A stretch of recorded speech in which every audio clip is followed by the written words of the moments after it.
Bible say Oma will be talent no enum, Oma will be back, Oma will be miensa. According to Obia strength and what the man. But you cast a D for the or hene. What's a D for you will be a one with Timmy Hooker, no Timmy Eden, a young Juma. So okay, you're ready to Christ to acquire no Namsoa. Or can't assemble all right, but with Miss Haley. Young show no not let Nimua Buano or Achachano. Or Saneno. Now Saneno Castle wins to Abraham back. And I show be to say, Nipana and ye Franoa, a friend Timio Baba Timio no. Nyankopon esane yare na otinani na nsanyama bi circulate e wo social media asema omo kan nyina ne se etwa se wunya ade bi a ye friend no altar so wo yesu be yesu nsumdwuma nko adia wo se wunya wo altar no otwi wo bebusa me se altar ne ye den altar ne ye sacred place a wa build for wo ne wunya nkopon nyame ye nyina ye nim se oye konkro mo konkro enti owo okonkro mo konkono aye wo altar enti altar no nya sorry dem nko na ese wunya wo altar wo se wunya altar etise bia wo dem wo se wunya altar etise bia wa sorry fi e ho na adwuma ni nyina na se wo pese wo ni nyame communicate a wo communicate ye den e wo ho ye hwe strength ne power na me de ye adwuma no ne ahode e ba me so no se we de Moses pa if we say me ankasa particular no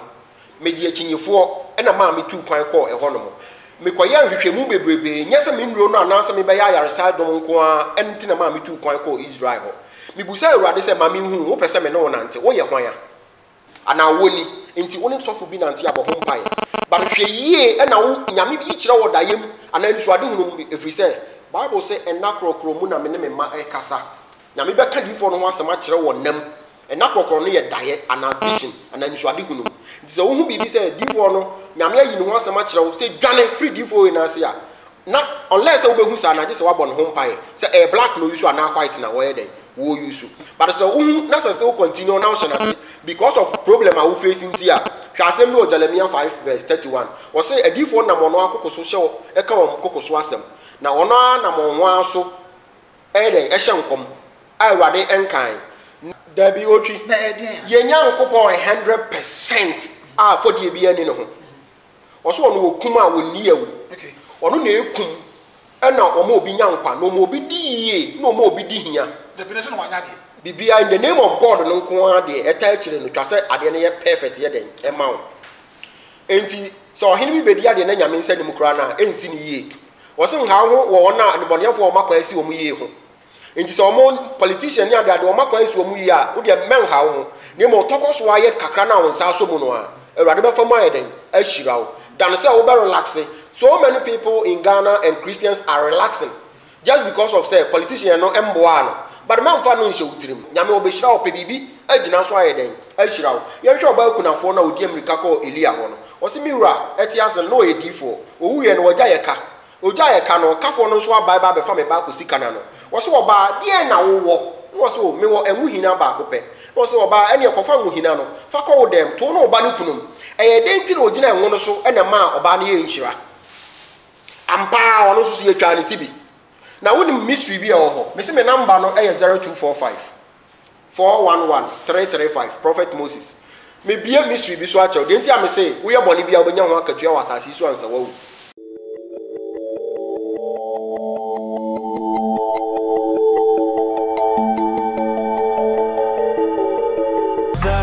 It's caught in the crossfire.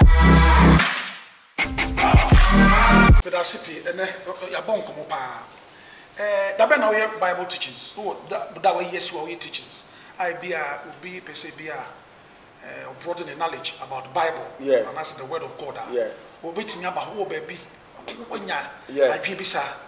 every Thursday be a ya tenase edosuko we D4 we sofo wo hia nkyekere na we ordinary person bia wo time bi ti say wo leisure time wo ni bibia de ye de a wo betimi amba e de betimi de watenase de wo befam say de bia wo bebuku appointment akọ Bishop Mensa on tabel mo ho ana hospital no be a prophet me leisure time we no manko adwuma me doctor me teacher me lawyer the person wo de me tenase e brief me ne ma kyerere ma de ye wo ho time pa we no one on one and as groups. Oh, one-on-one. You can come with your family. You can come with your Jumayefo. But me by better church, based on idea be opposite. Now, what about say, I saw you so to the suffering? asɔre bi nso to ne nsa frɛ me institution bi like soldier, army, police, immigration, prison service ɔmo to nsa frɛ me a ɛno nso so no mɛba asɔre for America asɔre nso saa asɔre bi nso invite me at the same time me da sepi ene ye be hɛ ni send na fe no ye me di enkomo emfa enro abusuafo aha ayo Twiloko TV e wo YouTube channel no so esa ye Royal Television Facebook so ye kama me wo comment wo de fa wa be kinkan ni nyina de amamo subscribers wo betima subscribe na ma share link no wa wo di mu a wo de comment be be bia me fo say emwa me emfa dwumadi hu no na ma block you me you afi so simple aha me be number na 0244 840108 0244 840108 say o ka bia o ton a obetima twa pictures no send it through WhatsApp e was our number we so date o me ye car no any scar o pese wo de age no enye say car no de aba obi antonti no be ye ready aso ame e ba sa me nto t-shirt no so me bibia plain me fancy number na 0244 840108 ti anu ahye no so sabre no ye beda big senko for ase aha ene ye wo obedru ha breakfast be se wo kama you tea type bia wo ye bia na de be ma na afeso so no ice cream the bia bi so ye den e wa bi so po mo kira ko mo plus 2 masse da kodwo ho no wo aha ene ye kasa ye free adopen ye twa tea hyehye ye wi e be sa de ice cream e be sa de awo no nti o so so ye do masse pi party bi na wo ye orders bi na wo hia o frɛ wo mo a o de orders bi bia mo de be pro me nua ye hwɛ me platform isu de ye din komo na fe ye sa se ho yare me so yo bia wa bene wo indrum pay pa na Ghana for ye wo problem papa ye wo haban enua hodo bibia bi e wo kroma aduaba be kura abrochire nko an edua na wo de baga na odua e betima yi but akwa biti so offlate no nipa pese ye helps ni ade ne de be ye adwuma ti be bia ne atwe ho orthodox abofoduro ene be ukodu America UK no ne Hong Kong ne ade a omo advanced countries na hoko mu di greens vegetables fruits any ade no mu di omo cream kromo yusu bebre no kra na herbs eno mo ede mu ya otia bo se herbs no na egu menkuto on be kra free Ghana ase ana ha se no ni ma nyina ede asesa nti ene ye hyase efri bibia ema no e use no de omo de yo mo ni me friend ntuma pons ema no friend makeups yeah yes our foundation I said what you spray card omo ya no mo de pot ne fa so filler nti oba no filler and a man friend foundation yeah na nim ba bia what to me pause no or the foundation you nyina fili wo bia na wasade yi na sa yeso minimum bi woni ne yira ja ware wasade no e so wo ko ba bia na oba ne dware wie no de ntoma bo mu a oba foundation na wie na oba fele na odi bibi na fa so ni wa ya wie no be 3 hours na program o mapo na mi busa se sa nyema na omo de eye no ingredients ben omo de ye na se sa foundation ne pons no e man no use ya e me man bebre use bi e me man bebre o ma pomoni mama atoto mo use bi awie no ani say result ben no benya me da se yo me nso me da se otwi me number is 0245 411 335 otwi nyame adom awurade ama nyansa ne nimde awurade ahyira me se me ka se nhyira nye sika ne dwete e na ye nhyira but apomudene e ye nhyira pa nti ohwa scriptures ni ma wo say neatness is next to godliness so we nyame sompa free wa ya honidie e na wo so ye hwe ye man mu hanom a nipa bebre pese osiesie ohoma ohoye fe titiru ye ma no ponso na kasa ye be kan wasema na say makeups no se bia wonhua ho nimde da ene awurade adom Twiloko platforms ye de ho nimde ebrel na meka quotation bi ewo 1 Timothy 5 verse 19 from 19 to 24 so person refer say who say ampa nipa bi mbone eda di pefe ne di Timothy 1 1 Timothy 5 19 to 24 yeah 1 Timothy 5 verse 19 to 24 obekwa ko refer free ono hu say nipa bi mbone eda di pefe bi mu de hinta na nso ehun susuanso di wo machi no akohwe amama nti otu yamra o topic yi so yenhwe pons no ne makeups no makeups and answer pons no what we say have you ever thought in your mind kwan am fa so eye omo keka chemicals ne bom no mo ye no mo de color iron aka ho ya value be to the sense it me ton bi otwi it me ton bi 1005 e bi ton bi abro Sa me dem uni pa no cheap. Bi boarding. 3,000. A bit there America say we call shops are setting no to be $1,000. Wow. Pence me dem say 1,000 1,500 na value. Ghana then America 1,000, 1,500. It be 7,500, it be 6,000. Mama me pese me boa me nuanom agidifo anase me nuanom nipa ye wo wiase. Ba bia pempenso na duro ne ba bia wiase kɔ no. Bible say hwɛ papa ne sua, me hwɛ bɔne nsua. Afei so me ni nipa dodo achi nkoye bɔne me nua ba a utie me. Anase me nua ba ma utie me. This time me ma no kra atwi bi otwi. Na me ka want. Ehu pa. Na wadwen ho ade a ye de eye saa ade a ye frɛ no pons no ana makeups no. Eye chemicals bi ti say coal afei nso so no ade bi wo mu a ye frɛ no candle. Ene ye de chemicals akeka ho na ye de color asom ene ye de aye saa makeups no. Enti thick enough say etimi chi wanim no ema wanim no yedu. Nyankopon ye nyansafo nyansabo akwa. Nti obo nipa no oja tokrontokro bi onipa ni nipadua mu ase nyi pese efu afufa ho. Say ebia 50% te wa etimi efa sa ntokro ni. Ni ekra no behu ni. Won say me ho nwi. Uhu onwi ba. Ti ntokro we no. Yes. Enti so we sa na ebesisi. Etisi nso ebema balls ebe ase ho no be bibi se swollen. Ebe ho be fu bibi ti say ebe ye ti say mpompo no. Cause fifre na efi no e byproduct that no entimi empie enti say otwi pons na close sa pons na e wo nanim ni nyina ntokrontokro no enframa so ntimi penetrating ko ni padua nim we say skin no na ni padua no so ehome enti mesro say nka wo live naturally no wo pese makeups no otwi se nipa ni twi a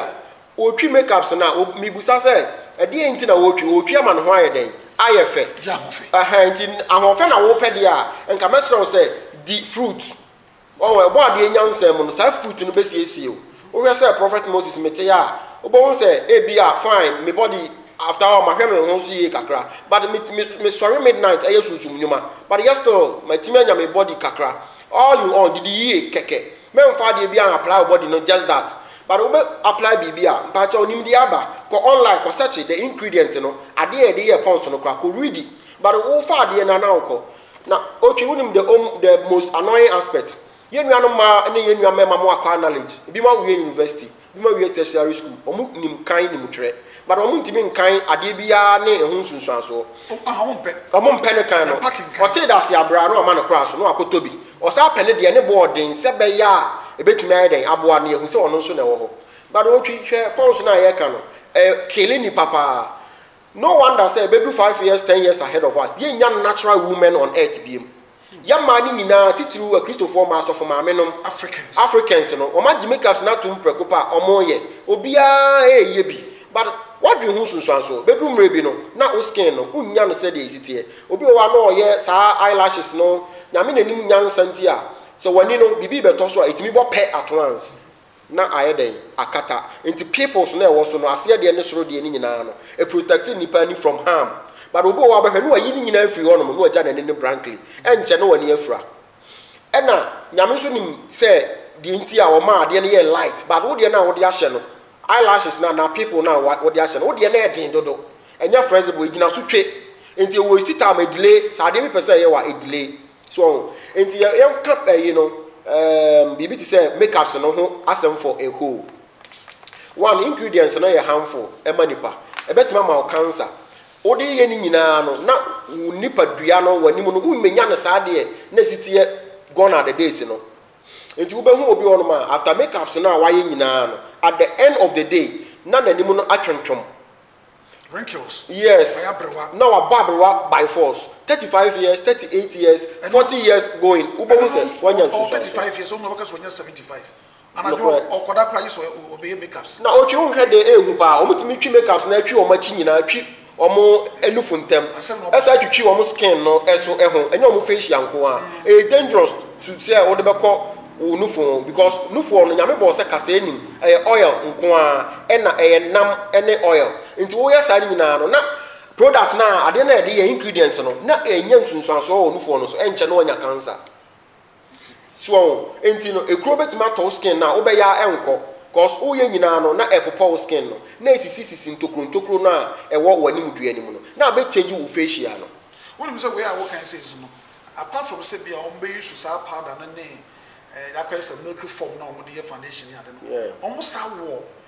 ne sam na wo be a liquid soap e be a tablet a on di dware e be so the pill a on so say betimi beautify the skin no e betimi am nice color enti na wo twi me pesa me no obi asua de am say go and make research because they start mu kura smartphones tablet na wo nom na obi anum bi no busa say one kasa to your health wo ye blood group ben na ingredient ben ye dey sa tablet na ye ma wana obi won follow the blood group ade bia no oye bi abaso no oye bi but unko abekwa akoye bi no eto aba amanfo oye unko abekwa akoye bi na wo dey apro e bia no blood group pra enhia manamfo bia na me no is le go ba so why man stro ba kwa e kase se ba ba ko stro ba ko fo mo se no ya yi so de de she baby ho na we ni nyina ba fa yes obe maintain ni sa dia ko no de ade ahya wo na ade na ba yepe etu ba ko so se ba ko na e ba no e se di o mo de frɛ no so enti no ye nua ma anya sesa bi ye tum futuro agumani ana ye nua ma ye tum futuro agumani but live natural life wa bra bono ade nyame bo sa no a no fa sa bra ye hwe nanan no mo nya 120 110 e ka ma ye se ye nya sa mpo ne ya gokra na se ye nimpo afura akadem efri se ye live natural way of living no ye ma me mo ne ye papa no mo no o mu nyini che enti me mfa artificial ade bi ahwe otwi utimi hwe nipa bi from head to toe ni bibia ya artificial ni trinwi ya artificial ni nimdua ya artificial ni nails ya artificial ni to ya artificial ni bibia ya artificial mpa chawo dwene sunsuanso no the harmful effect esene good side no say wo be appear beauty there na emomo no wo ba fia na wo face problem a eyo nko personally na de wo mu ne say otwi wo yes make say American ya wo be fe there but wo nya sunsuanso no ne ya American but I bet you say wo ba be nya sunsuanso no e na de achi that time na wo nya sika emfanto adura ne boarding enhwe wo that time na wo nya sika emfanto makeups ni bi mpo but and then I wo sika our boyfriend etimi ma wo sika wo boyfriend be for 5 and you can afford it but ye musa say woni mebo abrowa na woni twintwam wi be ma be na bepew ti misrew dwen ho ma me da sipi we de yen sane na ya fa edwuma de no mawie ma number no ko bi mi ento aso me number no ye 0245 411 335 0245 411 335 me da sipi I say ya come ma de na me ma no so no aso mo fo mo di na wo so ba do platform so dwa rof me ma no so mi tu omfo se enne no mo wo nura hodo a ye da na ma enum a ene inside aba young boy be a basic 18 years now what na no pedro betimi anom ne oba ene ada akokoda aye stimulant obi a me ma ne bebre opie kura na stimulant ne botum o se ene ya ene oba be de no be de e beji ba ko bi o so mo friend say Italian or something flour. I know so mudi gu Spanish flour. Omudi gu aduane wote oba no dugu mana. Onu oba no be dasadi oba no nti. Be bia na so oba no o want more e na ekoso sisi. Na e kra no your life expectancy e black swan no. It says what ever be 65 years. Inti minim say emrantie ne maba we e tokoso e say na mayu madura. E na nsa hodo abaya in the next 10 years. Me ye sure say ye pe mema pom ho den pa wo Ghana ha pa be 2000 kwa ya nya e ma no kwa ye pe ma in the next 10 years ye pe ma omo ho den pa de o ma toto te say real Africans are in the correct yes it is say ye nua aka no mesre mo say ye didi fruit no ene herbs no enu mo be boy ne nya say artificial way be ma ye hwe ye wo yare awodo ye wo pressure if you so ba ye wo yare ahudo bebre migraine mobility fa dwano pressure obi wo so out to say rheumatism ekunu na poso arthritis ne say timi chiasa obi wo hepatitis na ekunu obi wo ulcer obi wo so severe waist pain pa utimi is why who hwe o de chi me say so adwuma wo ye no yaresa so style ekura nti yare no free ni paniti so kosi fom e na mayi be se nsia de egu ho de he na wo fa de chechire ma ne be ya ikumidas mo me da se otwi me number no 0245 411 335 0245 411 335 mo me ba wasam no so otwi o kan se me there was next 10 years or next 15 years ahead of us in 10 years impo be ma bi o run o hu oba so run ho no a oba no run ho a na ne ho asane ne dada the friend Dr. Pio no wanom saa chana nuro ne saa ma afi de wo ne oba akora ntumi na biem se wo ho otwi nti edi enya enye se oba ma no be wu kura keke e be sa ma low sperm count ntumi ne oba enwo e ma ne nyeyi oba ba bedo e banada nti mesra mu se mo man live life bia e natural na me pese me kan sem bi e kire ewiase nyina wo platform yi so me fa sa akwan we so aka kire ya doctor for any omo ye herbs ni nyina se memma sika na wo pe ne herb no mu nko na doctor adwuma as a profession nko sika na nya wo de ne mo try to advise people obo a doctor kire nipa ne say ade we na wudi e ma problem we ba no dan say wo beton nuro no nko na wo product no eno so beboa doctor for no so omonya very very observant emfa emaye ye wakola bi wo ho a ade na ye wo fa mu no na nka ye hwe ho asem ntemo from infancy a enka ye nya embo bi de boa no otwi yan hwa akola bi a ebi a obenyini na ntia ba kakraka ye frɛ no puni o sɛdɛn no ne nkola abrem ye de wo no enti doctor na ese nko cross ye den e check but obi adwen ama so na maame no so wo wia na adwen ni bibi so the only thing parent will do ni say obe breastfeed ne ba eno ne ade a ye den e wo ni tirim ti otwi no kra ye ba akopɛ doctor for no momo ma adwen nko so titu midwife for no mo gi awon because nyema ni bi wo wa munya free abosiom eye awon de na e wo no no a na wafa sa ade no ebi o won so ye ndware ni ye na abeye body odor and say stinking na ne ho bon all the time na ode anyi no obeye dro bia enko eno me ode dro tatahwe pa wo obi a ye de hunam kankan awon yan fa awon no doctor no na wanhwe ni ye free day na ye wo no obi won so bon say ye be wona ni ti no ya na ye kese entempa ye wo obi a mesre mi nua mo doctors and as midwife mo wo ni pa na no fa won sa no to ne mo maso from ahai a ma kire we sa to netiko ubehwe say e bia lie da na pampa mu a obo say ampa ni tiri no lie ye den edem ubehu na yaso ano entampa me nko wo ne ho anware no keke mfa ne mane maame ye nko so ncheke sa ne mane nyina afensu ye mfa akonya bisu tututu omofo ene heb fo ni nyina muntu nipa fo ade we na wo ye ma yare ne ba ade we na wudi e ma problem ne ba nti jaidi dan se be ma nipa no koso a no wodi ni ye ton ye nu ni ma no yare ne be ko yenso na asan ba gilase yare abobo so mi se o nuro bi e wa se me gidi say we no FDA4 certified in a ACC1 yo what you ube ni makoma na wuchichi you try me ma so ye no se oba enye se ya ye duro agu da san kasiem se fa kap be se bi no nyame ma me nyansa ne nimde se de me ka nyansa ho asem no bible say ka obi ni nyansa onko bu se ono se forade nti ya ye nuro ni nsache we say ya ye ni nyina kama apase bibia correct amount de ama food and drug board for ama my dey this time pasi so agi atum ye hwe duro we ya ekuta me nsam ya your friend small boy danger me bottles ni nyina no ne so but ne ho odin pa yi ye de boy danger yes so ho enti ubo bottle say so e ba hwe ne ho na ya ba ko fa di to so small boy danger yo Matthias me de tadi ne beto so oji sa duro we eye aduro bi a me de ye aduma mienu pe eye obi a wo fibroid and a menstrual pain small boy danger yes I drew we fibroid and a menstrual pains I drew yare we mi nu ko anam de drew we ekio obaka say esua ne bo edin enya ne bo no anase so esua but how powerful it is na obi a wo fibroid na ye koyi otwi na asaba ye koyi na asaba na asa fifi we unya nkoyi biem ebe na no street onum nuru 5 kora ne ko ero na amanonefo no ma ye de ekra de brewom na say kwala nkan ba ye no ne ntimi fa ne ma nko but ne de fa post office e ma ye customers yes nko de toso enti de etoso mienu a ekura mi sesie se nipa bi ya hwa sa dro we ni atwe ho adom bi blood tonic wonipa sabi osua de anano rafi okura safo akora na no rafi se ne ka ki kura de ekura no short memory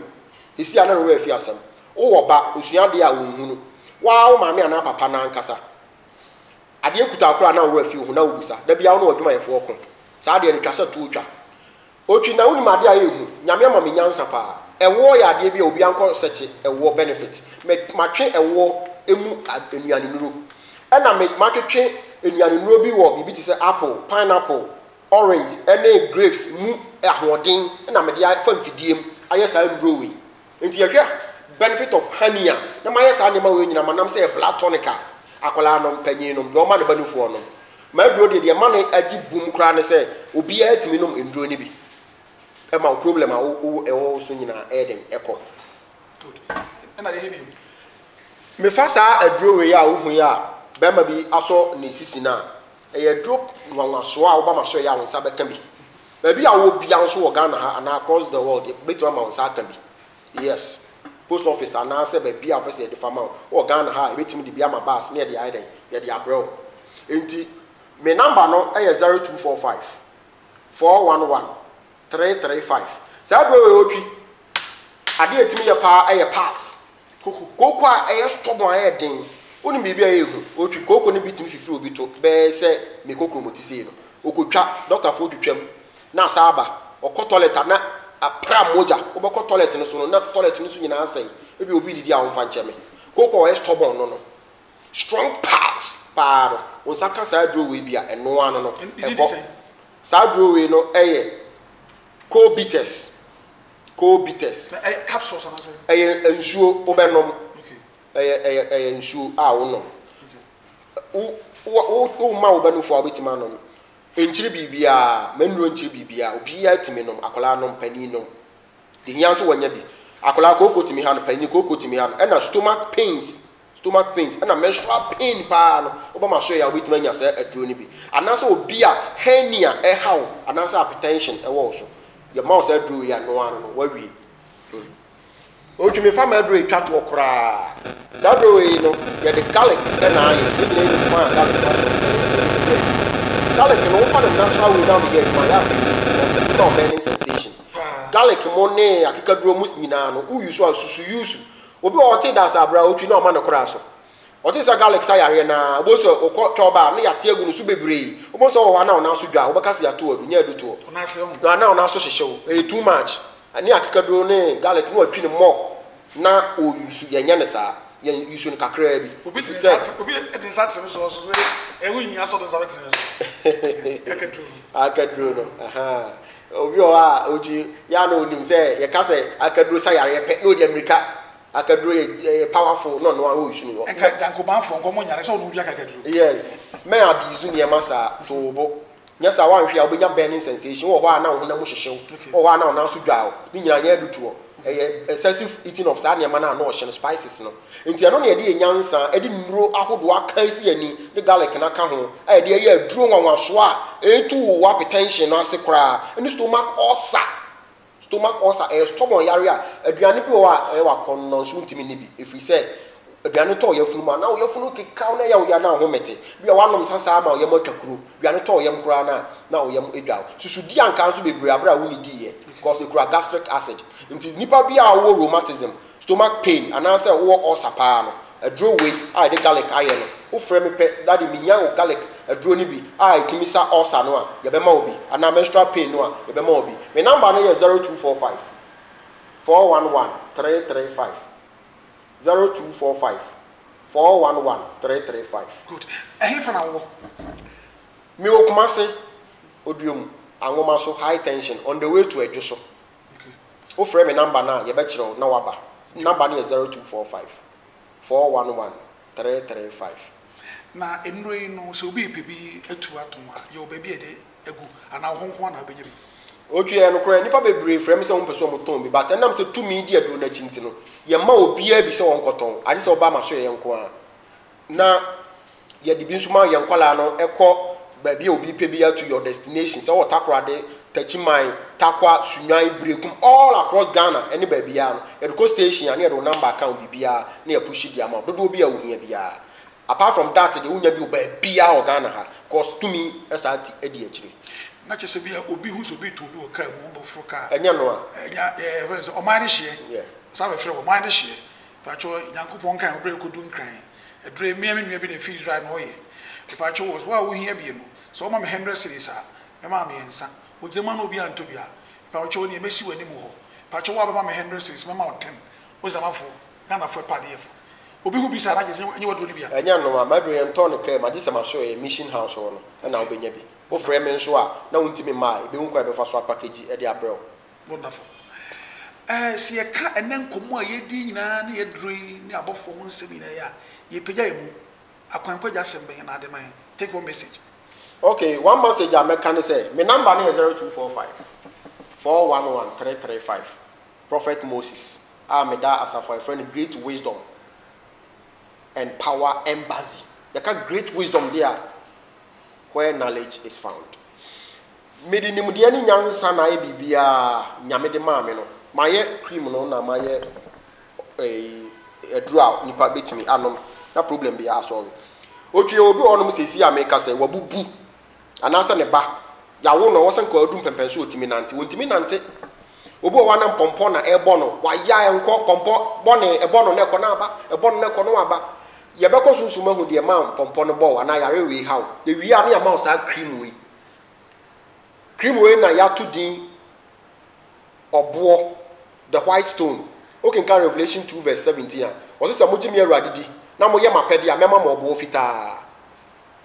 fita white stone. Into ba ma so ya anasa frame ya daddy mi hia obo fita ni white stone no. Na mabubu gude me twere kafra ebia se bi stroke na aye me anasa ade ta ho no me anasa koko me mini me kwan sa anasa mani so me ta aposa anasa fifiri me to anasa ade bi abo me tirim me ya me hu ade kro ana me kasa na pampan wo anasa ebia me dware ana me ho keka me ofre a chese duro no ye duro nwanwaso enhyehye eni na ema ne ye hu no mo ya mo se daddy duro no hyehye but se me ba bia me yakwa na me tesra so peneko ahohye anasa soro ta kan oba convulsion se den na mo frɛ no no wo de srakula na eno ano no aduro no tisa spirit me ye no Israel na me de aba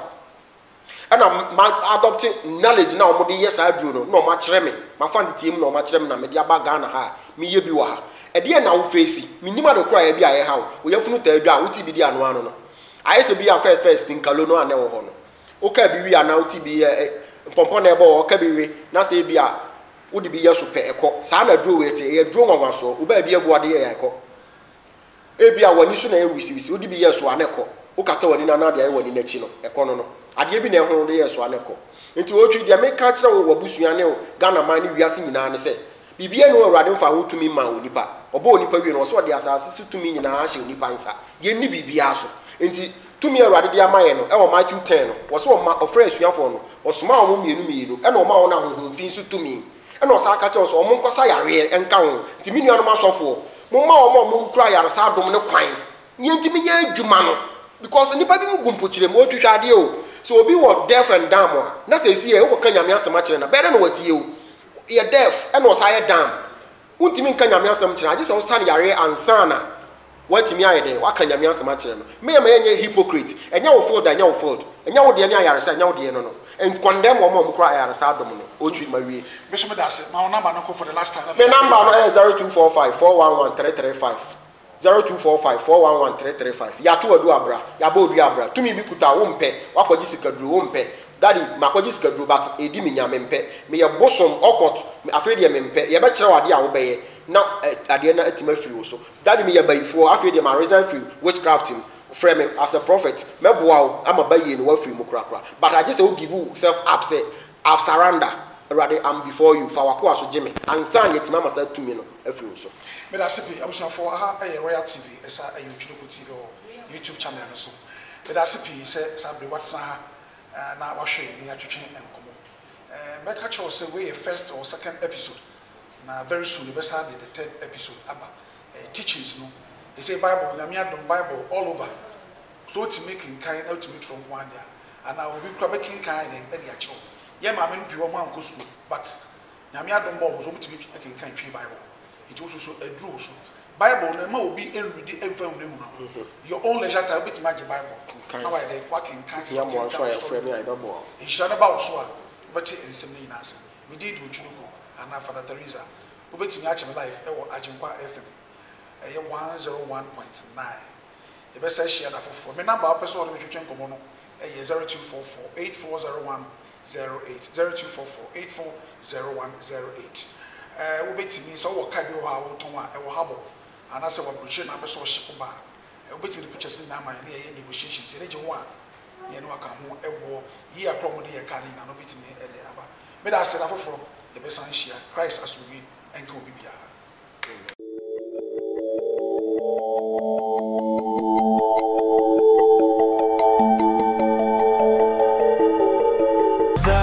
It's caught in the crossfire.